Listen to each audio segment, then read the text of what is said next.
Before I decided on purchasing this house and I was in the market looking for a house, I looked at quite a few houses. Probably looked at 18 houses before I settled on this one.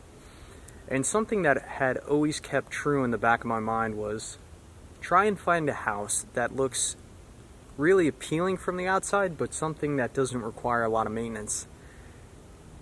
Now, this house does have rain gutter guards, so I never have to clean out the gutters, and it has vinyl siding, and it has a fairly new roof, put on with the last 5 or 6 years. So in terms of maintenance of the actual exterior of the house is minimal.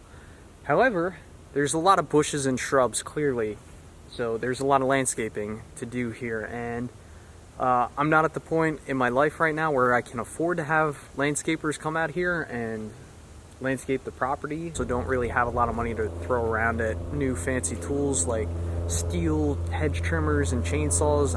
I do have some money saved up for a chainsaw, but as for some of the tools that professional landscapers use, what I have is just a cheap Amazon electric hedge trimmer, a cheap Harbor Freight chainsaw, a pair of loppers, a rake. But something I'm going to prove to you today, just because I don't have the newest, nicest, most powerful, high-end tools on the market, doesn't mean that I can't do the job. It's just going to take a little bit longer.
And more or less, that really concludes today's video, and it just goes to show, just because you don't have professional top-of-the-line gas-powered tools does not mean that you can't yield professional results.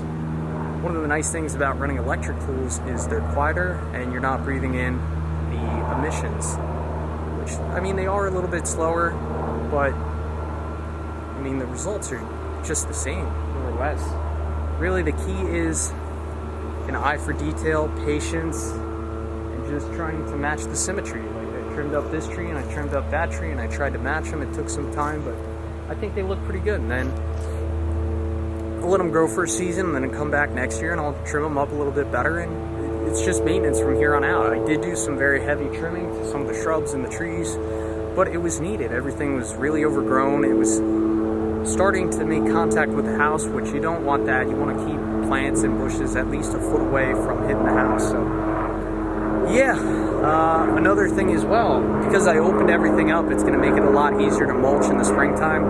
I'm a big believer in mulching in terms of weed control. I'm not a fan of Roundup. Roundup has a certain chemical known to cause cancer, which is called glyphosate, if I'm not mistaken. So, I mean, the well's on the other side of the house, and I don't want to have any of that in the soil around my house. I try to eat organic food, but that's a topic for a video for another day. But anyway, thanks for watching. If you're interested in any of the tools you've seen in today's video, I'll try and leave some links below, and I'll catch you on the next one.